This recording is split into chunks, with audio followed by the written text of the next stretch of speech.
오늘 만두 이야기는 사측 교섭지 않은 명분 쌓기였다입니다.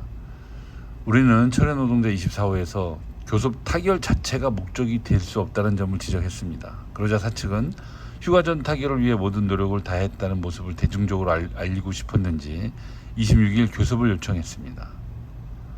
현장에는 만두 노조는 교섭이 없지만 만두지부와 만두 새노조는 교섭에 예정됐다는 소문이 돌고 있었죠.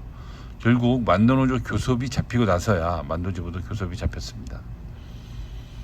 사측은 명분 쌓기용으로 교섭을 제안한 듯합니다. 결렬된 것처럼 보였던 교섭을 다시 시작할 때 사측 제시안을 보게 되면 어느 정도 성의를 갖고 있는지 잘 드러나죠. 대부분을 만족시키지 못해도 고민한 흔적이 보이기 때문입니다. 하지만 교섭을 제안해놓고도 의견 차이가 좁혀지지 않아서 안을 제시할 수 없다는 사측의 모습은 명분을 챙기면서 교섭 장기화의 원인을 노동조합의 무리한 요구 때문인 것처럼 몰아가는 것입니다. 대표이사가 현장 간담회를 진행했습니다. 만약에 조합원 동지들이 교섭의 참관인으로 자리할 수 있다면 교섭장은 노사 간 공개 토론회장이 되겠죠. 노사관계가 한숙 더 성숙될 것으로 예상됩니다. 하지만 사측은 예로부터 이런 것을 굳고 거부했기 때문에 꿈같은 이야기입니다. 김광원 대표이사가 21일 평택을 시작으로 해서 22일 익산 문막까지 모집 집계장 간담회를 열었습니다. 생산관리수당에 대한 설명이라지만 교섭이 꽉 막혀있는 상황에서 현장의 목소리에 관심을 보였을 것이고 간접적으로라도 전달됐을 텐데 사측의 태도에는 변함이 없어 휴가 전 타결 의지가 있는지 의심스럽습니다. 이럴 때 동지들의 뜨거운 응원 문자가 교섭위원들의 유일한 응원이 될 것입니다. 동지들의 함성끓입니다. 정몽원 회장님 너무한 것 아닙니까? 2008년 3월쯤 정몽원 회장이 만두를 인수했습니다.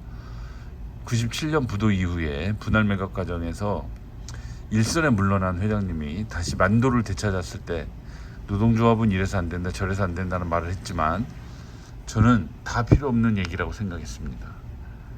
왜냐하면 세상은 노동조합 주장대로 돌아가지 않기 때문이죠. 힘 있는 자, 돈 있는 자의 희망대로 돌아가는 것 아닙니까? 그리고 만두 세준이 누가 되든가도 중요합니다. 오직 이윤만 탐하는 자가 들어오면 만두의 미래가 있겠습니까? 기왕이면 만두를 이끌어봤던 사람이 만두를 가장 잘 알 것이라고 봤습니다.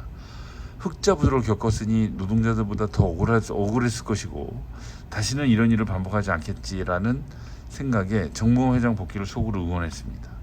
근데 2012년 직장 폐쇄는 너무 큰 충격이었죠. 아무리 노동조합이 미워도 이건 아닙니다. 노동조합 임기는 2년에 불과하고 직원들이 또 무슨 죄가 있겠습니까? 하지만 회장님은 회사가 망하지 않는 한 대를 이어갈 것 아닙니까?